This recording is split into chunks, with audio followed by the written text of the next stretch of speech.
కొరింథీయులకు రాసిన పత్రిక మొదటి కొరింథీ 11వ అధ్యాయం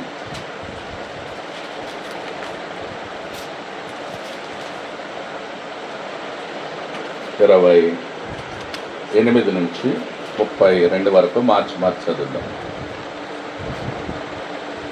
బలలో పాలు పొందక ముందు దేవుడు మనకి ఇచ్చిన తన యొక్క ఆజ్ఞలు ఎలా చేయాలి, ఎలా పాలు పొందాలి, దేవుడు ఇచ్చిన ఈ యొక్క మాటలను అమూల్యమైనవి, ప్రశస్తమైనవి, నిత్యత్వంలో నిలిచి ఉండే మాటలు ఇవి. వీటిని జ్ఞాపకం చేసుకొని యోగ్యంగా మనం పాలు పొందాలి. 11వ అధ్యాయము 28వ వచనం మార్చి చదువుతాం 32 దాకా. కాబట్టి ప్రతి మనుషుడును తన్ను తాను పరీక్షించుకునవలెను, అలాగూ చేసి ఆ రొట్టెను తిని ఆ పాత్రలోనిది త్రాగవలెను.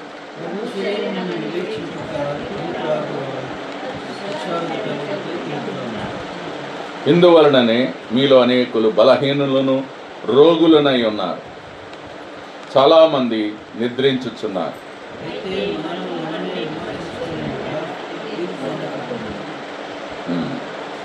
మనము తీర్పు పొందినడల లోకంతో పాటు మనకు శిక్షావేదిక కలకుండునట్లు ప్రభువు చేత శిక్షింపబడుచున్నాము.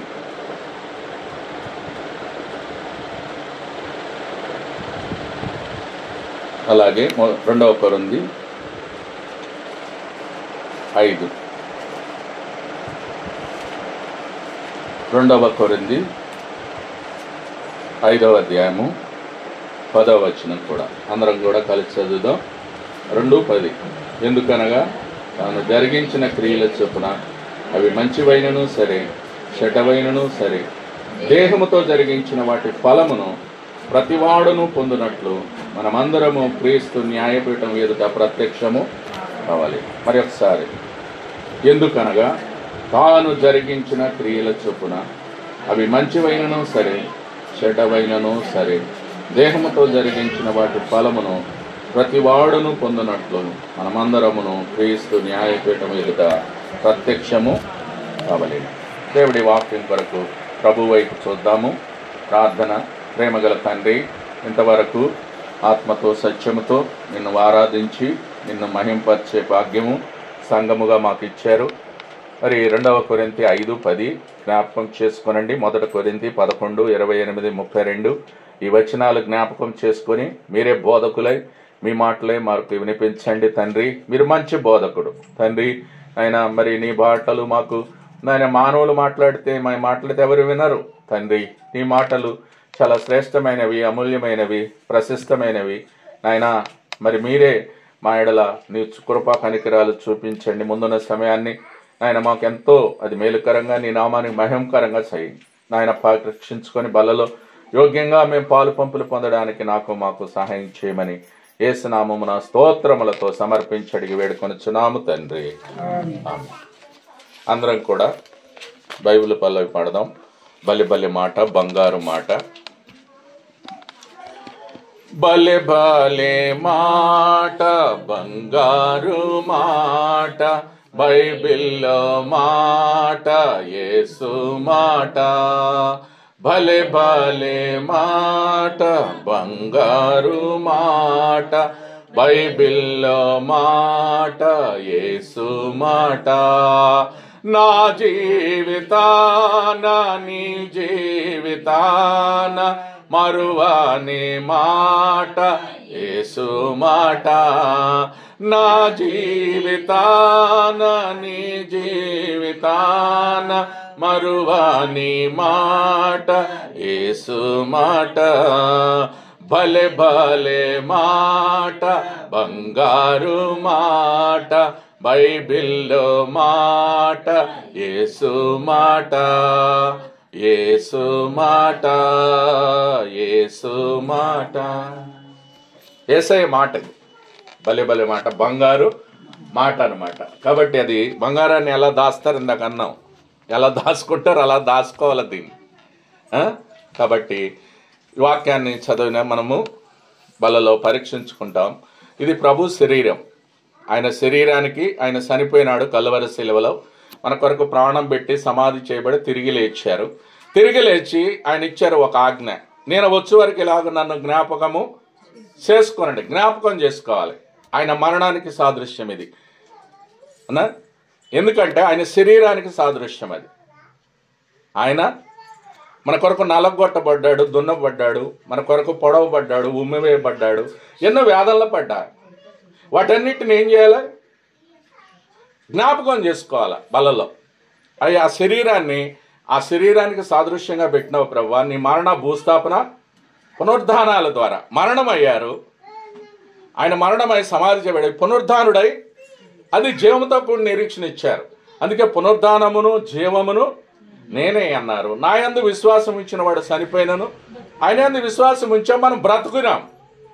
సచిన వారిని బ్రతికించినాడు. అందుకు మనం జ్ఞాపకం చేసుకోవడానికి శరీరానికి, రక్తానికి సాదృశ్యంగా ద్రాక్షరసం రక్తానికి వేరులై పారింది కదా, అంతా రక్తము. మరి మాంసపు కండలు కొడుతుంటే ఇవన్నీ కండలు ఊడిపోయాయంట. ఆ యెరూషలేములో 7 సార్లు పడిపోయారు, అంత బరువైన సిలువను మోయలేక. ఆ సిలువను మోసింది నీ కొరకు, నా కొరకు, మన పాపం కొరకు, మన శాపం కొరకు. ఆయన రిక్తుడైపోయినాడు, తగ్గించుకున్నాడు, దీనుడైనాడు, ఆ శాపాలన్నీ మోసినాడు. నువ్వు విశ్వాసం ఉంచుడు ద్వారా మన పాపాలు క్షమించబడతాయి ప్రియమైన వారలారా. అందుకే ఆయన యందు విశ్వాసం ఉంచాలి. ఆ విశ్వాసము ద్వారా మనకు గొప్ప రక్షణ వస్తుంది. ఆ రక్షణ ద్వారా నీ కుటుంబంలో సమాధానం వస్తుంది. నీకు నాకు శాంతి, సమాధానం, నెమ్మది ఆయన ద్వారానే. ఇంకెక్కడ ఈ లోకంలో దొరకదండి. అందుకని ఆయన దగ్గరకు వచ్చినాం. నా దగ్గరకు వచ్చిన వారిని నేను ఎంత మాత్రమును త్రోసివేయనన్నాడు. సమాధానానికి కర్త, అధిపతి ఆయన, ప్రిన్స్ ఆఫ్ పీస్. ఆయనే సమాధానం ఇస్తాడు. ఈ లోకంలో ఇచ్చినట్లు కాదది, ఎవరు ఇవ్వలేరు నీకు. ఎక్కడికి వెళ్ళినా దొరకనిది ఆ సమాధానం. ఆ సమాధానకర్త, అధిపతి. అందుకే ఆయనకు ఆ పేర్లు ఇచ్చారు. ఆశ్చర్యకరుడు, ఆలోచనకర్త, బలవంతుడగు దేవుడు, నిత్యుడగు తండ్రి, సమాధానకర్త, అధిపతి అని ఆయన పుట్టిన అది పేరు ఆయనకు. ప్రిన్స్ ఆఫ్ పీస్ అంటే సమాధానం ఇచ్చేవారు. ఈ లోకంలో ఎక్కడా దొరకదా నీకు. అందుకే ఆ సమాధానం ఎప్పుడు వస్తుంది? ఆ సమాధానం అంటే ఇందాక చూసాం, విశ్వాసం ఉంచినప్పుడు మాత్రమే వస్తుంది. నువ్వు ఎక్కడికి వెళ్ళినా దొరకదు ఇది. అందుకే మనకి ఇచ్చినాడు. విలువ పెట్టి నిన్ను నన్ను కొనుక్కున్నాడు. అర్థమైందన్న? విలువ పెట్టి కొనుక్కోవటం అంటే, ఇప్పుడు విలువ పెట్టి దేన్ని కొంటారు? విలువైన దాన్నే కొంటారు. ఆర్డినరీ వాళ్ళం కాదు మనము చాలా ప్రశస్తమైన వారం. ఎక్కడుంది ఆ మాట చెప్తారా? ఒక మాట ఏమ్మా పిల్లలు, ఇప్పుడు మీరు విలువ పెట్టి కొనబడిన వారు, మీరు మీ సొత్తు కాదు, విలువ పెట్టి కొనుక్కున్నాడు అంటున్నారు. ఆ కొనుక్కున్నది ఎక్కడుంది చెప్తారా ఒక మాట? సండే స్కూల్ పిల్లలు గుర్తుపెట్టుకోవాలి వాక్యాన్ని. చూడండి, కొరింథీయులకు రాసిన పత్రిక మాట చాలా ప్రాముఖ్యమైనది, అందుకే నేను చెప్తున్నాను. మొదట కొరింథీ, అది ఎట్లా విలువ పెట్టి కొనబడ్డ వారము. అందుకనే ఒక మాట చదువుతాను నేను మొదటగా. మనం ఆర్డినరీ వాళ్ళం కాదు, నాదేముంది అనుకోవద్దండి. 6:19 మొదట కొరింథీ.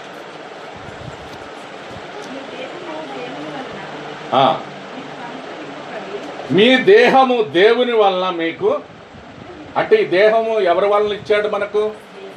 ఆయన వలన ఇచ్చింది ఇది. ఆ దేహం మంద కాదండి.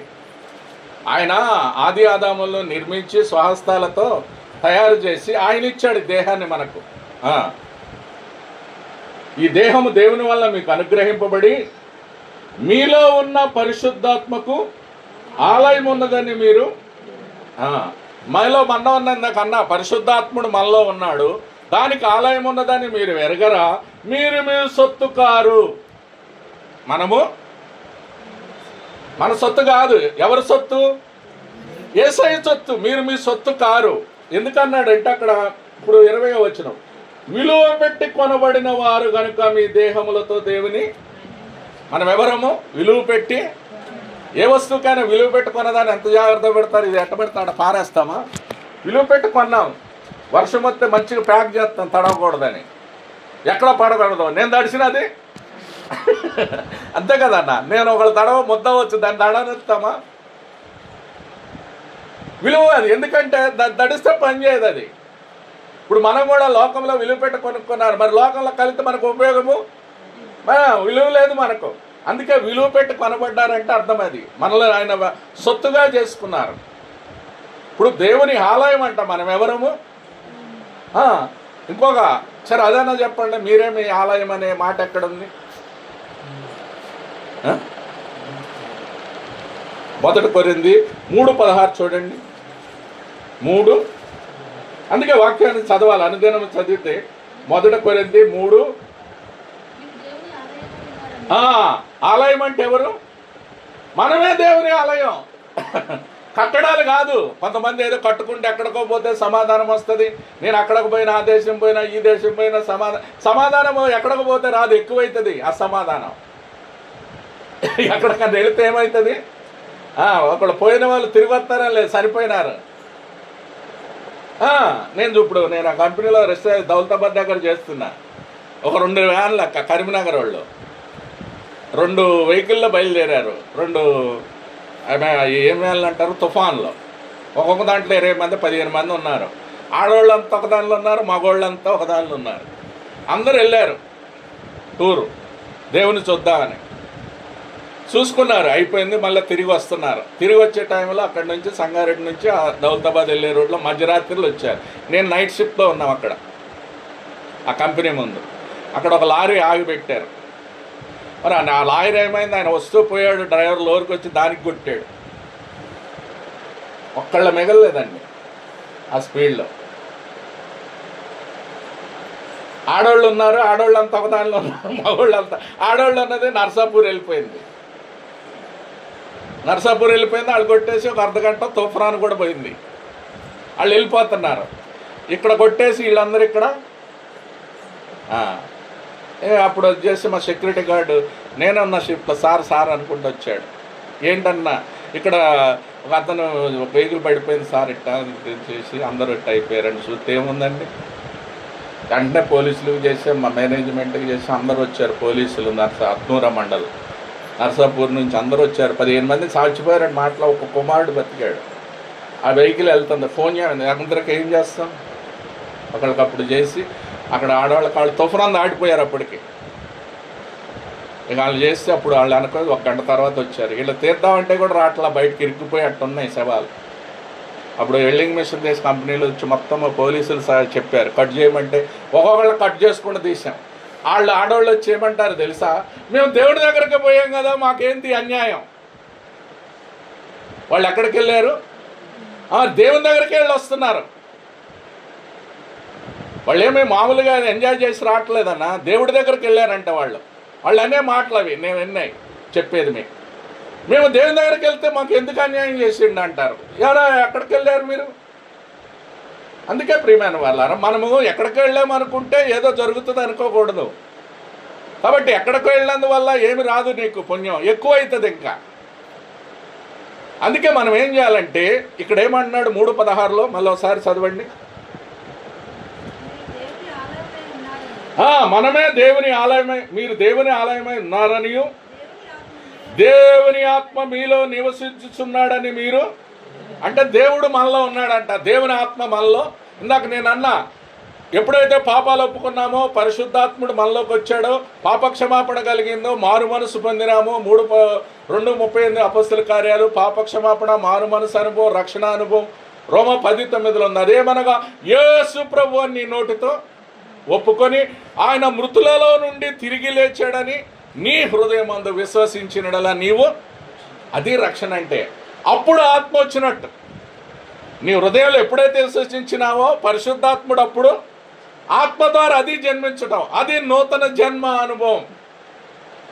అందుకే మీ దేహము దేవుని ఆలయం అని ఉన్నది, మీలో నివసించిన పరిశుద్ధాత్మకు ఆలయం అని మీరు ఎరుగురా. ఎరుగురంటే ఎరగట్లేదని అర్థం. క్వశ్చన్ అక్కడ పరిశుద్ధాత్మకు ఆలయం అని మీరు అక్కడ ఏమేశారు, మార్కేసి క్వశ్చన్ వేశారు కదా. ఆత్మ మీలో నివసించి మీరు ఎరుగరా అంటే ఎరగట్లేదు. మనం ఎంత చెప్పినా ఎరగట్లా, తెలుసుకోవట్లా. సజీవుడైన దేవుడు, సర్వలోక సృష్టికర్త, పాపుల రక్షకుడు, ఆ పాపాన్ని మన కొరకు సమాధి చేయబడి తిరిగి లేచాడు, నా పాపాలన్నీ క్షమించబడ్డాయని హృదయంలో ఇంకా నమ్మకుండా ఎరగట్లేదు. అందుకే ఎరిగి చెడిపోతారంట కొంతమంది. అందుకో పాట ఉంది, ఎరిగి ఎరిగినే చెడిపోతిని, యేసుని గాయము రేపితిని, మోసపోతి నిన్ను దృష్టి దొలగితి, దాసుడా నన్ను మోసపోతి నేను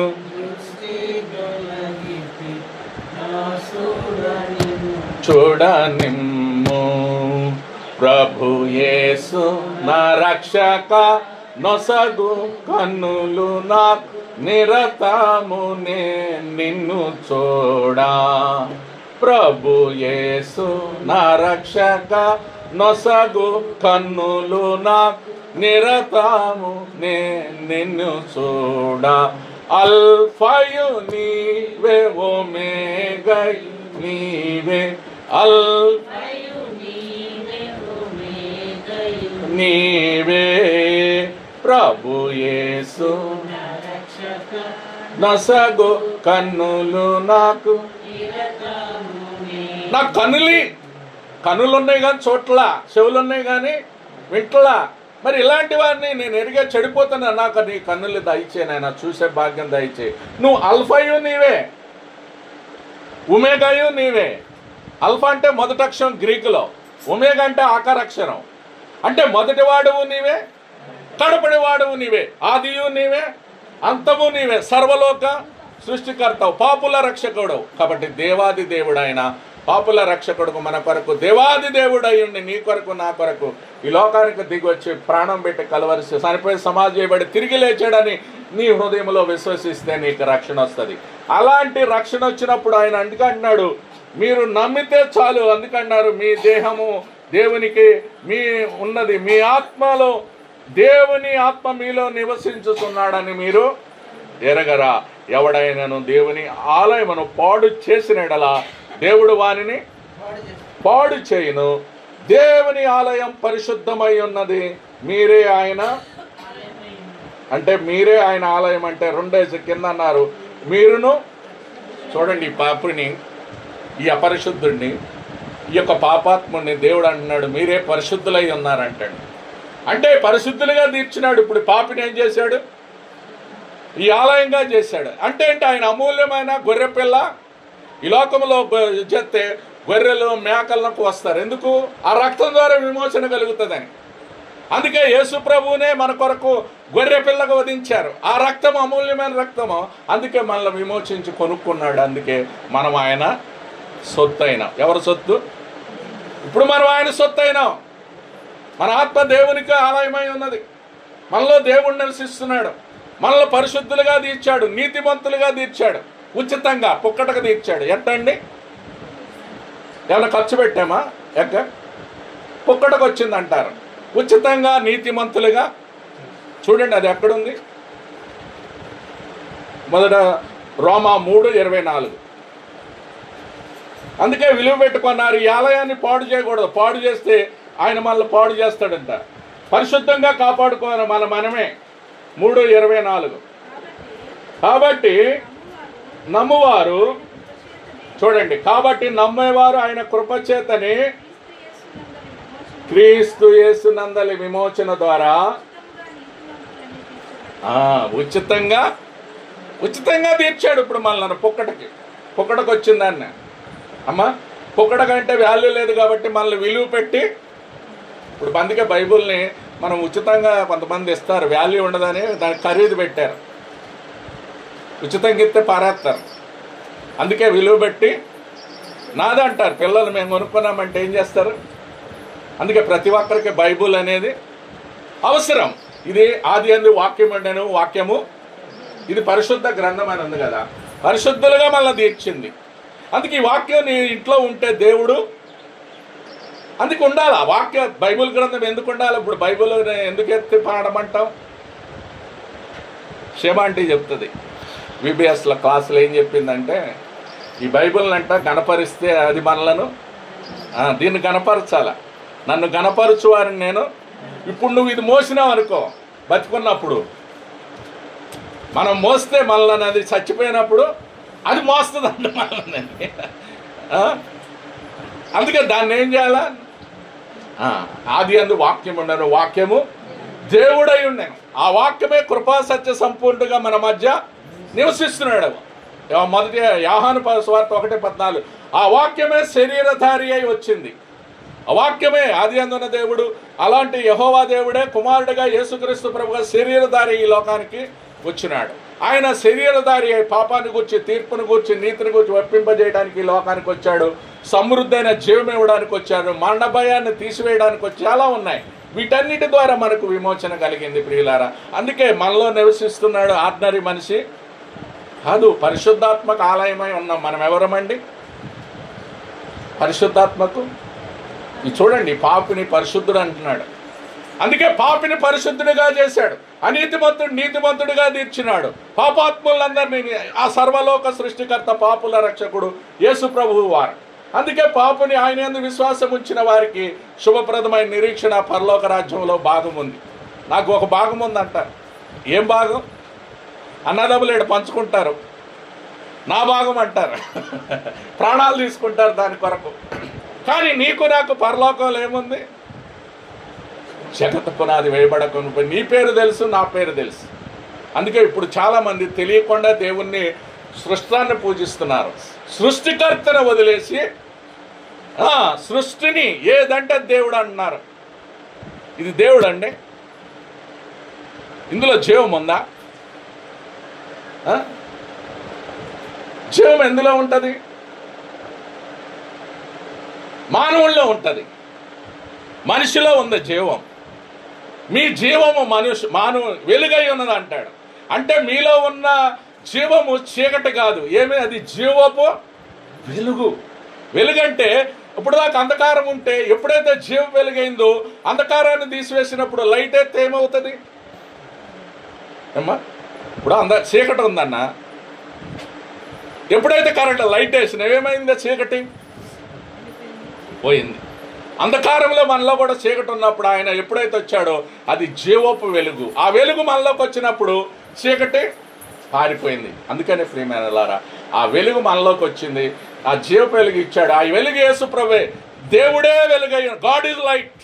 మొదటి యోహాను చూడండి, మొదటి యోహాను 1:5. ఎవరు వెలుగు? అందుకు ఇప్పుడు మనం పరిశుద్ధాత్ముడిని ఎందుకు ఆరాధించి, ఇప్పుడు మనం ఎందుకంటే ఆయన జీవపు వెలుగు 1:5. ఏమనగా దేవుడు వెలుగై ఉన్నాడు, ఎంత మాత్రమనో లేదు, ఆయనతో కూడా సహవాసము గలవారు అని చెప్పుకొని చీకట్లో నడిచిన ఎడల మనం అబద్ధమాడుచు సత్యమును జరిగింపకుందుము. అయితే ఆయన వెలుగులో ఉన్న ప్రకారం మనము వెలుగులో నడిచిన ఎడల మనం అన్యోన్య సహవాసము గలవారమై ఉంది. అప్పుడు ఆయన కుమారుడైన యేసు రక్తము ప్రతి పాపము నుండి మళ్ళీ పవిత్రులుగా, యేసు రక్తమే పాపము నుండి పవిత్రునిగా చేసింది. ఇది భోజన బల్ల సహవాసం, అన్యోన్య సహవాసం. ఇది ఏం సహవాసం? అన్యోన్యమైంది ఆ సహవాసం. నిత్యత్వంలో నిలిచిండేది ఆ భోజన బల్ల, ఈ సహవాసం.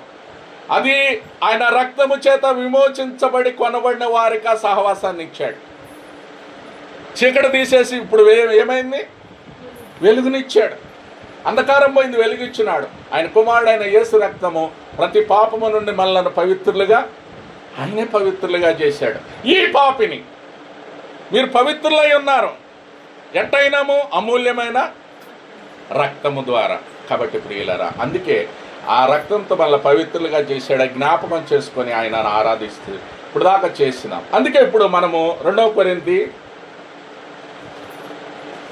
5:10 మనం చదివిన భాగంలో ఇప్పుడు మనం ఎలా ఉండాలి ఈ దేహాన్ని, మరి ఈ దేహం ఎలా ఉండాలో చెప్తున్నాడు. 2 కొరింథీ 5:10. తాను ఇప్పుడు ఈ దేహముతో జరిగించిన క్రియల చొప్పున మంచివైనను సరే చెడ్డవైనను సరే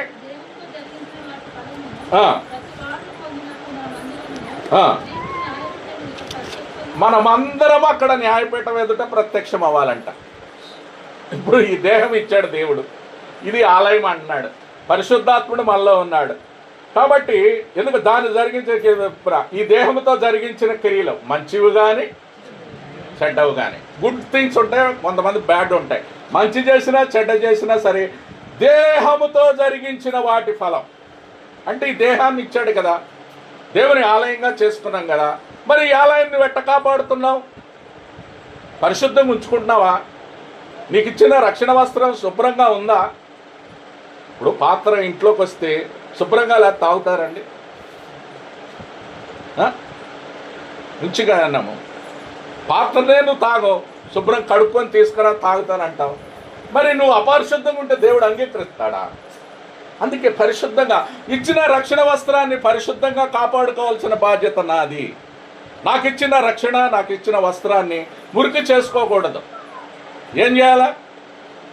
పవిత్రంగా కాపాడుకోవాలి. కాపాడుకుంటూ రక్షణ వస్త్రాన్ని, స్తుతి వస్త్రాన్ని. అందుకే అన్నాడు, మీ దేహంతో జరిగించిన క్రియలు మంచి కానీ చెడ్డ కానీ ఆయన లెక్కలోకి వస్తాయి. లెక్కలోకి వస్తాయి అంటే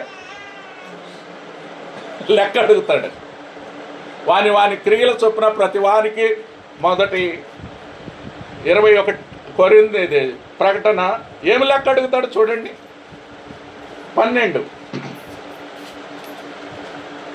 22:12 అన్న.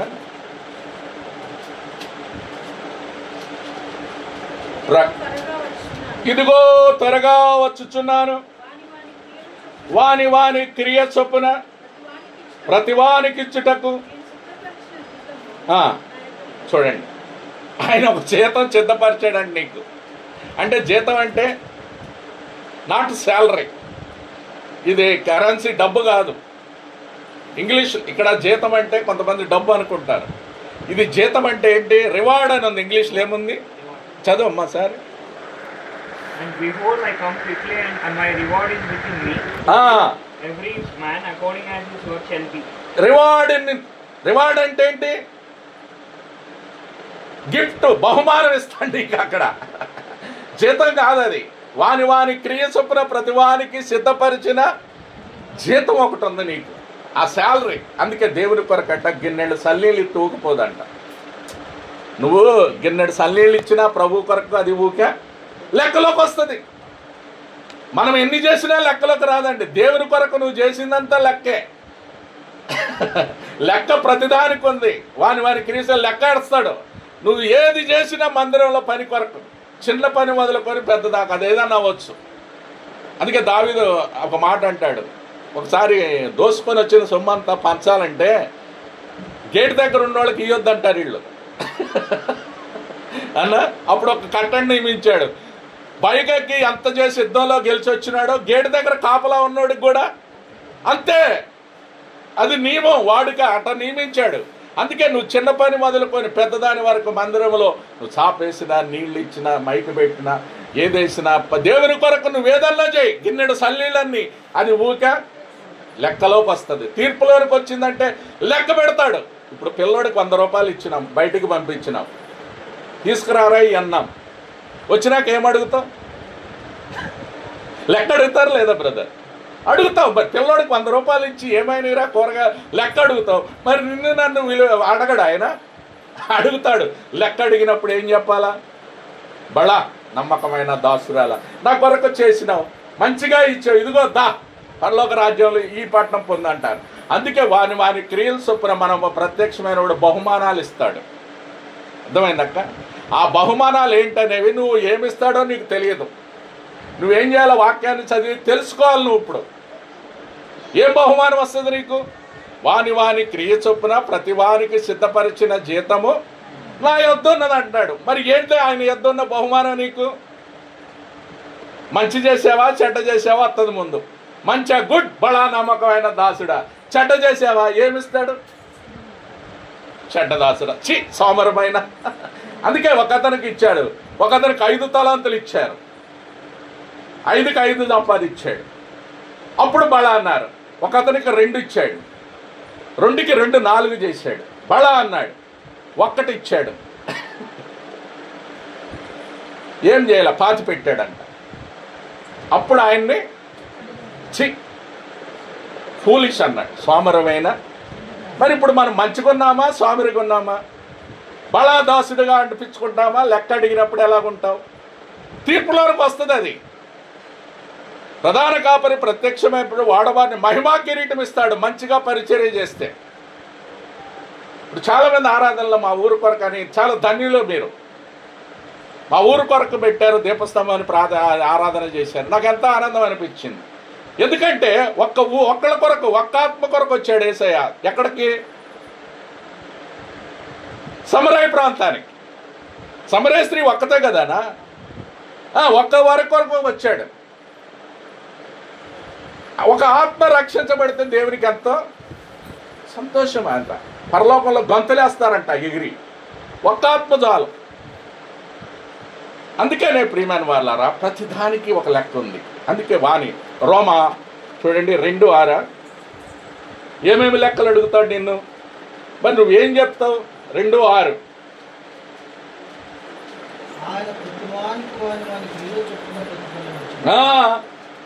ప్రతి వానికి వాని క్రియ అంటే పని చొప్పున ప్రతిఫలం ఇస్తాడు, రివార్డ్ బహుమానం ఇస్తాడు. మత్తయి సువార్త 12:6 మత్తయి సువార్త 12:6 12:36 సారీ.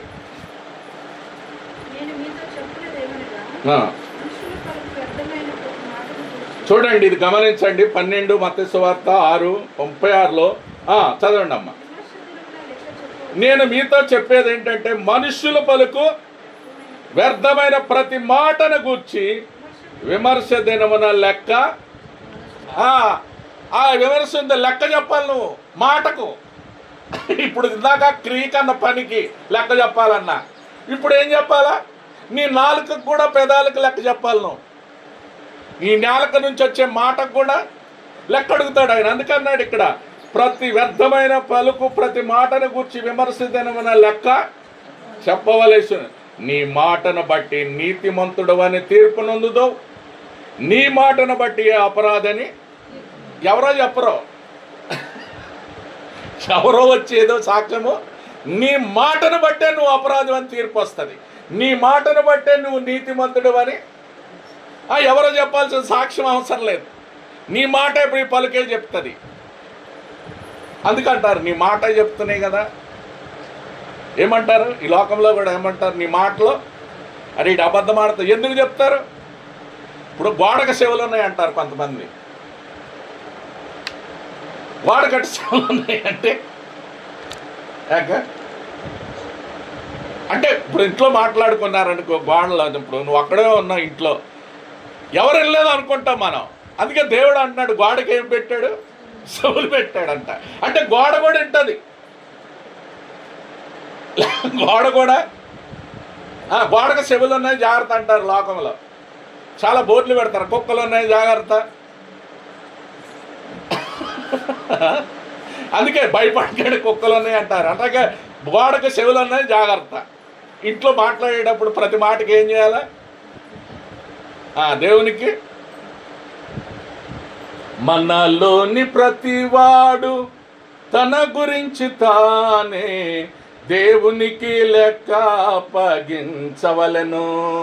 మన దేవునికి లెక్క అప్పగించవలెను. మనలో ప్రతివాడు కూడా తనకు లెక్క చెప్పాలి. అందుకే నువ్వు చేసే పనికి లెక్క ఉంది, నువ్వు చేసే మాటకు లెక్క ఉంది, పనికి కూడా పలుకు కూడా లెక్క ఉంది. జీతానికి అందుకే ఆయన ఇస్తాడు శాలరీ. ఏమిస్తాడో నీకు బహుమానం. మంచిగా పరిచర్య చేశారా బలా ఇదిగో అంటారు. ప్రధాన కాపరి వాడమని మహిమా కిరీటం, ద క్రౌన్ ఆఫ్ గ్లోరీ ఇస్తాడు నీకు. చిన్నపిల్లలు VBSలో పెడతారు కిరీటాలు. ఎందుకు? వాళ్ళకు బహుమానం. మంచిగా పోరాడుతుని నా పరుగు కడముట్టించింది. నీ విశ్వాసాన్ని చూడండి. ఏం బహుమానం అది? వాని క్రియ ఏం బహుమానము? తిమోతి పత్రికలు ఉంది. ఆ బహుమానం చూడండి 4:7.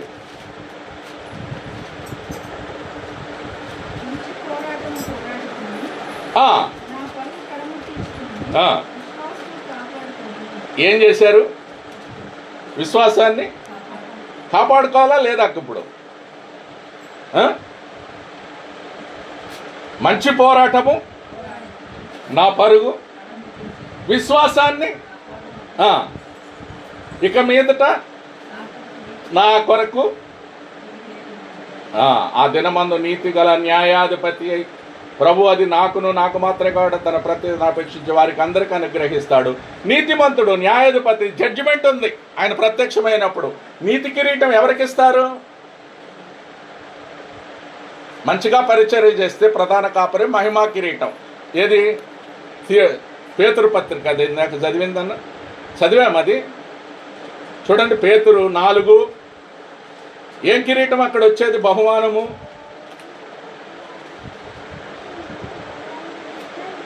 నాలుగు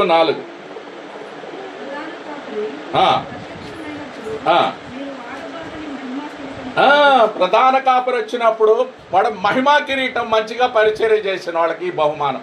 రెండోది, ఇప్పుడు మంచి పోరాటం పోరాడింది నా పరుగు పడమ తిమోతిలో ఏ బహుమానము? నీతి కిరీటం.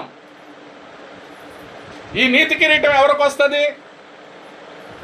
మంచి పోరాటం. మంచి పోరాటం అంటే ఇప్పుడు చనిపోయినప్పుడు ఫ్లెక్సీ పెట్టి ఆడబెడతారు. నేను చాలా చూశాను అక్క. ఎందుకంటే చాలామంది బతుకున్న కాలంలో మందిరానికి రారు, మందిరంలో విశ్వాసాన్ని కాపాడుకోరు. కానీ ఆ వ్యక్తికి ఆ ఫోటో ఈ వచనం రాసి పెడతారు. ఎంత బాధ అనిపిస్తుంది. మా ఊర్లో పెట్టారు, అందుకే చెప్తున్నా. వాడు మందిరానికి రాడు. నేను వెళ్ళి చూస్తే ఈ వచనం పెట్టి అక్కడ నాకు దేవుడి నామ అవమానం కదా అది. ఇప్పుడు నువ్వు మందిరానికే రాకుండా నీకు ఏడ వచ్చింది? నీకు మారు మనసే లేకుండా, రక్తానుభవం లేకుండా, నీకు విశ్వాసం ఉంచలేదు, నీ ఇష్టానుసారంగా తిని తాకుండా లోకంలో ఆ వ్యక్తికి ఫోటో ఫ్లెక్సీ పెట్టారు. ఏమనాలి ఇప్పుడు? అది మంచి పోరాటమా? అందుకే మొన్న ప్రకాష్ అన్న ఒక ఆయన చనిపోయాడు అన్న. ఆయన చనిపోయినప్పుడు ఆయన రాసుకున్నాడంటే, ఇది ఆయన మస్ట్ రాసింది ఇదే మాట, నేను చనిపోయినప్పుడు నాకు ఫ్లెక్సీ పెట్టకండి. ఈ వచనం కూడా రాశాడు, కోడ్ చేశాడు, నేను మంచి పోరాటం పోరాడితే కడముడిచ్చినాన్ని పెట్టకండి. చదివారా ఎవరన్నా? మీరు చదివారా? నేను చదివాను, అందుకే చెప్తున్నా. Praise Lada. కాబట్టి ఆయన రాశాడు ఈ మాట, నాకు ఫ్లెక్సీ పెట్టొద్దు. ఈ వచనాన్ని రాశారు, నేను మంచి పోరాటం పోరాడితే ఆ వచనం పెట్టకండి. నన్ను నలుగురు మోస్తారు, వాళ్ళకి థ్యాంక్స్ చెప్పండి. మోసిన వాళ్ళకు నేను జీవితకాలం అంతా సిలువనే మోసాను, శ్రమలు నాకు పెడితే పెట్టెలో ఒక సిలువను పెట్టండి, దాన్ని హత్తుకొని జీవిస్తాను. నా యొక్క సమాధిలో ఉప్పు వేయకండి అని రాశాడు. ఎట్టు చేయాలో సమాధిని? ఉప్పు కూడా వేయొద్దన్నాడండి. నేను త్వరగా చెడిపోయాలా, మట్టి అయిపోవాలి నేను. ఇప్పుడు ఉప్పు ఎందుకు వేస్తావు? చెడిపోకూడదని. కానీ ఆయన అనేది ఏంది? నేను త్వరగా మన్నైనది వెనకట వెళ్ళే మళ్ళా భూమికి త్వరగా మన్న అయిపోవాలి. ఇప్పుడు నా కొరకు సమాధి కట్టొద్దు. నా కొరకు ఏంది? మీరే సమాధి కట్టొద్దు. దానికి ఇవ్వాల్సిన అమౌంట్ మందిరంలో ఇవ్వండి, పిల్లలకి గిఫ్ట్ కొనివ్వండి, బహుమానాలు ఇవ్వండి, మంచి మ్యూజిక్ కొనండి, మైక్ కొనుక్కోండి. నాకేమీ కొనొద్దు. నిజమక్క లిస్ట్ రాసినట్టు నాకు ఏడుపు వచ్చింది అది చదువుతుంటే. కళ్ళంటే నీళ్ళు కారిపోతున్నాయి. ఏం చేయాలి? సమాధి ఎట్ట చేయాలని చెప్పుకుంటున్నాడు ఆయన. ఇక్కడ ఈ లోకమంతే అవుతుంది. మందిరంలో రానోడికి వాసనం పెడుతున్నారు. మనిషికే రాడు, మారు మనసు అనుభవం లేదు. ఆ వచనాన్ని పెట్టి మంచి పోరాటం అంటున్నారు. అది దేవుని నామానికి అవమానం. అది అందుకే నేను మంచి పోరాటం పోరాడి తిని నా పరుగు విశ్వాసాన్ని కాపాడుకున్న వాళ్ళకి పెట్టు. నువ్వు మంచిది, నేను విశ్వాసం నువ్వు కాపాడుకొని నువ్వు దేవుని మందిరానికి వచ్చి మంచివాడు ఉంటే నీకు పెడితే అది ఒక గౌరవం, అది దేవునికి, అది మంచిగా ఉంటుంది పోరాటం అని. అరే మందిరానికే రావాయా నీకు పెడితే నేను ఏమనాలి? అది అందుకే తిమోతికి అంటున్నాడు పౌలు గారు, నేను మంచి పోరాటం పోరాడితే నేను ఆ పరుగు విశ్వాసాన్ని కాపాడుకున్నాను. నా కొరకు ఏం కిరీటం ఉంది? బహుమానం, నీతి కిరీటం. అందుకే ప్రియమైన మరి నీకే బహుమానం వస్తుంది? అందుకే పోరాటం, మంచి పోరాటం పాడాలి. లోకంలో చెడు వచ్చిందా దాని కొరకు పోరాడాలి. యొక్క మంచి బహుమానాలు ఇస్తాడు దేవుడు. రెండోది ఇంకొక కిరీటము చూడండి, 2వ ప్రకటన గ్రంథం చాలా కిరీటాలు ఉన్నాయి. నేను ఇప్పుడు అన్ని బహుమానాలు చెప్పలేను, కానీ కొన్ని చెప్తాను తర్వాత ఎప్పుడన్నా దేవుని చిత్తమైతే. ప్రకటన 2:10 ఇదిగో మీరు శోధింపబడకుండానట్లు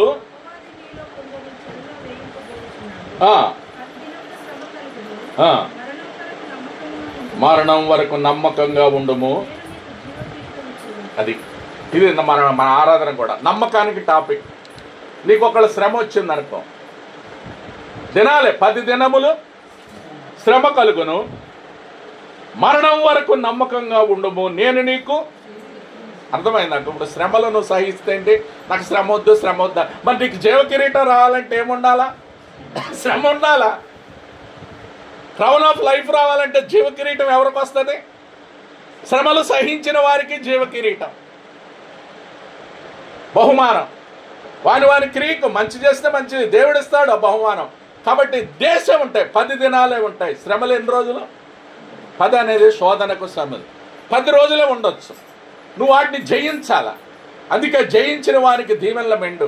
జయించిన వాడే వీటిని స్వతంత్రించుకొనును. ఎవరికి పడితే ఆడికి రాదు. ఎవరికి వస్తుంది? జయ జీవితం, విక్టరీ లైఫ్. విజయవంతమైన జీవితం జయించిన వాడికి మాత్రమే ఈ బహుమానాలు వస్తాయి. అర్థమైందక్క? అందుకే ఈ దేహంతో జరిగించిన క్రియలు మంచివి కానీ చెడ్డ కానీ దేవుడు లెక్క అడుగుతాడు. క్రియకు లెక్క అడుగుతాడు, పనికి లెక్క అడుగుతాడు, పరిచర్యకి లెక్క అడుగుతాడు, నీ పోరాటానికి లెక్క ఉంది, నీ శ్రమలకు కూడా. ఎవరు చూస్తున్నారు నన్ను అంటారు. సామెతలు 15:3 చూస్తున్నాడు దేవుడు అంటున్నాడు. చూడండి 15 సామెతలు 3. సామెతల గ్రంథం 15:3. యెహోవా కన్నులు ప్రతి స్థలం మీద ఉండును, చెడ్డవారిని మంచివారిని. చూడండి, చెడ్డవారిని మంచివారిని ఆయన చూస్తున్నాడు. బిడ్డ, ప్రియమైన వాళ్ళారా, సహోదరి, ఎవరు చూస్తున్నారు? చెడ్డవారిని అనుకుంటావు. అందుకే యేసయ్య చూస్తున్నాడు. యెహోవా కన్నులు ప్రతి స్థలంలో ఉన్నాయి. నీవు ఇంట్లో ఉన్నా ఉన్నాయి, వీధిలో వెళ్ళినా ఉన్నాయి, స్కూల్కి వెళ్ళినా ఉన్నాయి, కాలేజీకి వెళ్ళినా ఉన్నాయి, పరిచర్కి వెళ్ళినా ఉన్నాయి, ప్రతి వారి ఇంట్లో. అందుకే యెహోవా ప్రతి స్థలం మీద ఉన్నాయి. చెడ్డవారిని, గుడ్ ఆర్ బ్యాడ్, ఏదైనా చూస్తున్నాడు. మంచివారి దేహంలో మంచిగాని చెడ్డగాని లెక్కలోకి వస్తారు. అందుకే ఆయన చూస్తున్నాడు. కాబట్టి నువ్వు జాగ్రత్తగా మనం ఉండి, అందుకే ఆయన కొరకు బహుమానాలు ఇస్తాడని. ఇంకొకటి ప్రసంగి గ్రంథం, ఎందుకంటే చాలా ప్రాముఖ్యమైనది. మనము జాగ్రత్తగా ఉండి ప్రార్థన చేస్తూ మెలకువగా ఉండాలి ప్రియులారా. ప్రసంగి 12:13.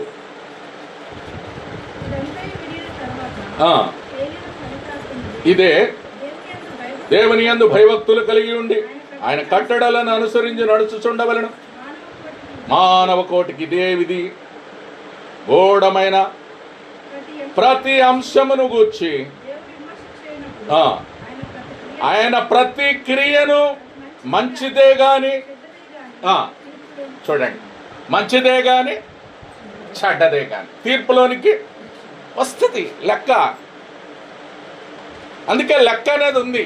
మంచిదే కానీ చెడ్డదే కానీ తీర్పులోకి వస్తుంది. తీర్పులోనికి వచ్చినప్పుడు నువ్వు ఎలాగున్నావు? అందుకే బల దగ్గరకు వచ్చినప్పుడు ఎట్టబడితే అట్ట పాలు పొందొద్దు.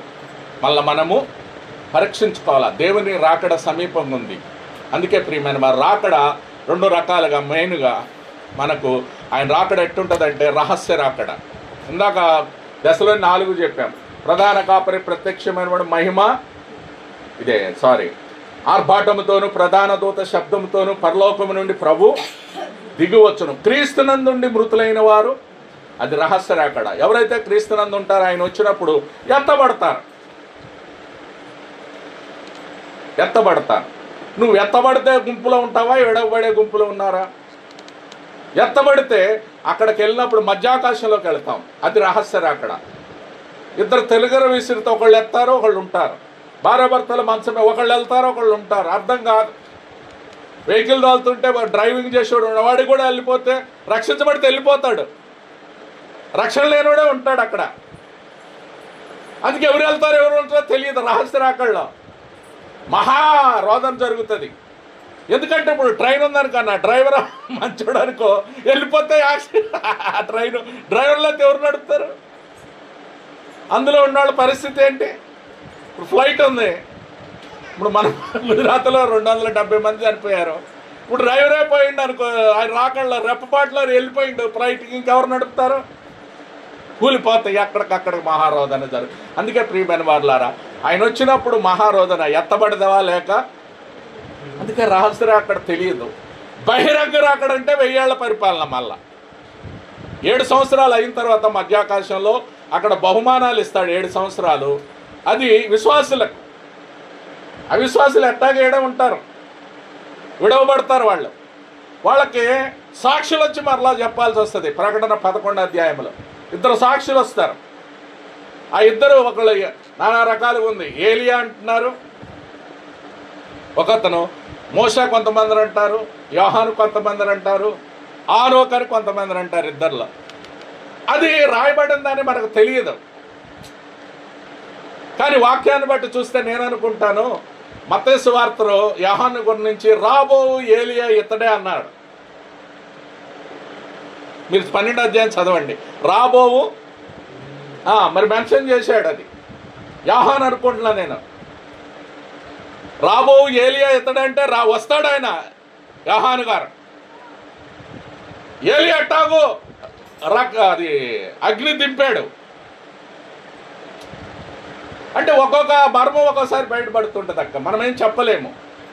మనకి తెలియని దాన్ని గ్రంథంలో పట్టుకొని ఏలాడకూడదు. పరిశుద్ధాత్ముడు బయలుపరిచినట్టు వెళ్ళాలి. అందుకే ఎవరు వస్తారు ఇప్పుడు? అందుకే నేనేమంటానంటే ఆయన వచ్చినప్పుడు మనం ఉంటామా లేదనేది ముఖ్యం. అది రహస్య రాకళ్ళు ఎత్తబడతాం. ఎత్తబడిలో ఉంటామంటే శుభ ప్రైజ్ అలాడ్ మంచిది. లేకపోతే ఇప్పుడైనా ప్రభువుని నమ్ముకొని ఉండాల తీర్పులోనికి. లేకపోతే ధవళ సింహాసన తీర్పు అనీతిమంతులకు ఉంది. చూడండి, అది చదివి బలలో మనం పాలు పొందుదాం. అనీతిమంతులకు కూడా తీర్పు ఉంది. నీతిమంతులకి బహుమానాల కొరకు తీర్పు, అనీతిమంతులకి ఎందుకు? ధవళ సింహాసనం తీర్పు ఉంది. ప్రకటన 21:14 లేకపోతే 20:14 అన్నా, సారీ 20:11 నుంచి మీరు చదివితే,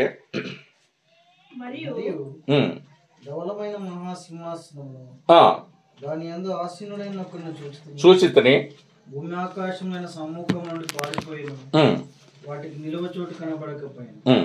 మరి గొప్పవారేమి కొద్దివారేమి. చూడండి, అది గమనించండి. గొప్పవారేమి క్రొద్దువారేమి మృతులైన వారందరూ ఆ సింహాసనం మీద నిలబడి చూచి అప్పుడు గ్రంథములు ఇప్పబడారు. మరి జీవ గ్రంథమందు వేరొక గ్రంథమందు ఇప్పబడను. ఆ గ్రంథములందు రాయబడిన వారిని బట్టి, ఆ గ్రంథమందు రాయబడిన దాన్ని బట్టి తమ క్రియల చొప్పున మృతులు తీర్పు పొందురి. సముద్రములో తనలో ఉన్న మృతులను అప్పగించెను. మరణము పాతాళ లోకమున వాటి వశమున మృతులను అప్పగించెను. వాళ్ళు ప్రతివాడు తన క్రియల చొప్పున తీర్పు. చూడండి, సముద్రంలో మృతులు అప్పగించారు. సముద్రంలో ఎవరైనా చనిపోతే చెరువులో వస్తారు, సమాధుల్లో వస్తారు, ఎక్కడ కూడా ఉన్న వాళ్ళు అందరూ తీర్పులోనికి.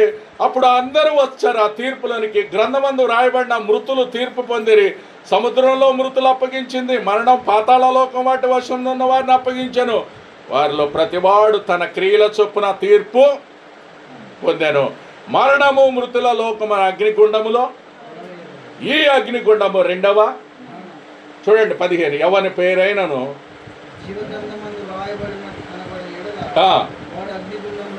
అది ఈ సింహాసనం, ఈ ధవళ సింహాసనం తీర్పు ఏంటంటే, ఆ రక్షణ పొందిన వారికి ఎవరైతే రక్షణ లేరో, జీవ గ్రంథంలో పేరు లేదో అగ్నిగుండానికి వెళ్తారు. అర్థమైందన్న? ధవళ సింహ థ్రోన్ ఆఫ్ వైట్ థ్రోన్ తీర్పు వరకు రక్షణ లేని వారు వెళ్తారు. రక్షణ ఉన్నవారు జడ్జిమెంట్, ఇందాక ప్రకటన 5:10 విశ్వాసుల బహుమానాల కొరకు వెళ్తారు వీళ్ళు. అర్థమైందా? 2 గ్రూపులు, మంచి చేసిన చెడ్డ. మంచి వాళ్ళందరూ పరిచయం చేసిన వాళ్ళకి కిరీటాలు ఇస్తాడు అక్కడ 7 సంవత్సరాల మధ్యాకాశంలో. వీళ్ళు తీర్పు పొందేవారికి ధవళ సింహాసనం తీర్పు. మరి నీ పేరు జీవగ్రంథంలో ఉందా? ఉందన్న వాళ్ళు చేయొద్దండి. రైజలా అమ్మా ఎత్తండి, డౌట్ పడకండి. ఎవరన్నా అంటే డౌట్ ఉండకూడదు. No doubt about the kingdom of God. దేవుని రాజ్యం కొరకు డౌట్ అనేది రైతులు అర్థించండి. కాబట్టి నేనేమంటే రక్షించబడిన మన పేరు జీవగ్రంథం, ధైర్యంగా నేను వెళ్తాను అనేది నమ్మకం ఉండాలి. అది ఫెయిత్ అనేది అవసరం. ఈ నమ్మకం లేకుండా దేవునికి, అందుకే మొదట ఆరాధనలో చెప్పా, నమ్మకం లేకుండా దేవునికి విశ్వాసం లేకుండా అసాధ్యం. అది అసాధ్యమైంది సాధ్యం చేసేది దేవుడు. ఇది మానవులకు అసాధ్యం, కానీ దేవునికి సమస్తము సాధ్యం. నువ్వు విశ్వాసం ఉంచితే సాధ్యం. విశ్వాసం ఉంచు, అప్పుడు నీ పేరు జీవగ్రంథంలో ఉంటుంది. ఆ తీర్పుకి వెళ్ళావు. అందుకే మరి మన పేరు గ్రంథాలు ఇప్పబడతాయి, జీవగ్రంథమే ఇప్పబడుతుంది. ఆ గ్రంథాలు విప్పినప్పుడు బలా రండి స్వతంత్రించుకుని ఎవరిని అంటారు? అందుకే 2 గ్రూపులు ఉంటాయి. గొర్రెలు మేకలను ఏర్పరచున్నట్టు విశ్వాసులు ఎలాగైతుంది అన్న. అందుకే మంచి చేసిన వారు మంచి, నా తండ్రి చేత ఆశీర్వదించిన వాడు రండి అంటారు. కుడి చేతను ఉన్నవాడిని గొర్రెలను పిలుస్తాడు, ఎడమ చేత ఉన్నవాడిని కొంతమందిని పిలుస్తారు. వారు ఏమి చేయరు, వారికి ఏముంది? కుడి చేతను ఉన్నవాడిని ఆశీర్వదించబడిన వారు అన్నారు, ఎడమ చేతి వారిని శపించబడిన వాడు కర్సడ పీపుల్ అన్నారు. శాపం ఏడుంది, ఆశీర్వాదం ఏడుంది? నువ్వు శాపాన్ని కోరుకుంటున్నావా, ఆశీర్వాదం కోరుకుంటున్నావా? నువ్వు శాపాన్ని కోరుకుంటే నరకానికి పోతావు, ఆశీర్వాదాన్ని కోరుకుంటే లోకానికి పో. నీ పేరు జీవగ్రంథంలో కావాలంటే ఆ శాపాన్ని కోరుకోవద్దు. అంటే ద్వితీయోపదేశకాండం చదవండి, ఎలా ఉంచుతాడు నిన్ను. ఆ ఆశీర్వాదం నీకు కావాలంటే ఈ ద్వితీయోపదేశకాండం 28:14. ఎందుకంటే చాలా దేవుడు మనలను ప్రేమించి చెప్తున్నాడు. 28:14 చదవండి అమ్మ. అదే, అన్యుల దేవతలను అనుసరింపకయు వాటిని పూజింపకయు ఉన్నాడలా నువ్వు అనుసరించి నడుచుకొని చుండవలనే నేను ఆజ్ఞాపించుచున్నా. నీ దేవుడైన యెహోవా ఆజ్ఞలను విని వాటిని అనుసరించి గైకొని ఎడల ఇది ఆశీర్వాదం. నువ్వు అలా అన్య దేవతలను విసర్జించి నువ్వు పూజింపకుండా ఆయన ఆజ్ఞలు గైకుంటే ఏం ఆశీర్వాదం? యెహోవా నిన్ను తలగా నియమించు గాని తోకగా, నువ్వు పైవానిగా ఉందువు గాని, చూడండి, నిన్ను తలగానే ఉంచుతాడు, తోకగా ఉంచాడు. నువ్వు పైవానిగా ఉంటావు కానీ కిందగా ఉండవు. అర్థమైంది అక్క? ఆశీర్వాదం కావాలంటే మనం ఏం చేయాలా? ఆయన నమ్మిక, ఆయన కట్టడలు అనుసరించాలి. ఆయన చెప్పినట్లు ఇలా చేసినట్టు నీకు ఆశీర్వాదం వస్తుంది. అందుకే మన ఎదుటే ఉంచిపెట్టాడు. అందుకే ఆ బల్ల అది చెప్తుంది. ఆయన చెప్పి ఆయన శరీరానికి సాదృశ్యంగా రెట్టెను, రక్తాన్ని సాదృశ్యంగా అక్కడ 2 పెట్టాడు. శాపం ఉంది, ఆశీర్వాదం. నీకేది కావాలి? కుడివైపున గొర్రెలు ఆశీర్వదించబడినవారు, ఎడం వైపున మేకలు శపించబడినవారు. మరి నీకు ఆ శాపం కావాలా, ఆశీర్వాదం కావాలా? నీ తీర్పులోనికి మంచిగా బలా నమ్మకమైన దాసుడు అంటావా, సోమరమైన అనిపిస్తావా? నీ పేరు జీవగ్రంథంలో ఉందా, లేకపోతే ఎడబడ్డావా? 2 ఉన్నాయి, 2 దారులు. అందుకే పరలోకంకి వెళ్ళేవారికి ఒకటే, 2 పరలోకం ఉంది, నరకం ఉంది. నువ్వు పరలోకంకి వెళ్తే పరిశుద్ధులు వెళ్తారు, నరకానికి పాపులు వెళ్తారు. అర్థమైందా? కాబట్టి శాపము నీకేదో దేవుడిని ముందు పెట్టాడు బల్ల, అదే జ్ఞాపకం చేస్తుంది. ఆ బల్ల జీవాహారం, దీన్ని తినివాడు నిరంతరము జీవించును, మరణం లేదు. ఆశీర్వాదం నీ ఇంట్లో కావాలంటే నీ యొక్క ప్రభువుని హృదయంలో చేర్చుకో. ఈరోజు ఇదే అనుకూల సమయం, ఇదే రక్షణ దినం అనుకో. నీ పేరు జీవగ్రంథంలో ఉంటుంది. నీ విశ్వాసం ఉంచు, నీకు ఇక మరణము, నువ్వు నీ కుటుంబం దీవించబడుతుంది. నువ్వు పైవాడిగానే ఉంటావు కానీ కిందవాడిగా ఉండవు. నువ్వేలాగా, అందుకే నమ్మకమైన వానికి దీవెనలు మెండు. సామెతలు 28:20. నమ్మకమైన వాడు వర్ధిల్లును, నువ్వు వర్ధిల్లుతావు. నమ్మకమైన వాడు సురక్షితంగా ఉంటావు, నీకు సేఫ్టీ కూడా ఉంటుంది. ఎక్కడికి వెళ్ళినా నీ రాకపోకలేందేహో నిన్ను భద్రపరుస్తాడు, నువ్వు దీవెనలో దీవించబడతావు. కాబట్టి చూడండి, ఎన్ని ఆశీర్వాదాలు నమ్మకంగా ఉంటే. నమ్మకమైన వాడు దీవెనల మెండు అంటే ఒకటి కాదు, ఎన్నొస్తాయో తెలియదు నీకు మెండు అంటే. కాకపోతే నువ్వు నమ్మకంగా ఉండట్లా, మనం నమ్మకంగా. అందుకే నమ్మకమైన వానికి అలా నమ్మకం అనేది ఫెయిత్ ఇంపార్టెంట్ మన జీవితంలో. అంటే విశ్వాసములో నన్ను వృద్ధి చేయని ప్రార్థన చేయాలి. ప్రభువా నాకు విశ్వాసం దయచేయి, అవిశ్వాసం లేకుండా చేయి అని అడిగి ఆ దీవెనలకు పాత్రలు కావాలని ప్రభువు నామమున మీకు అందరికీ మనవి చేస్తున్నాను.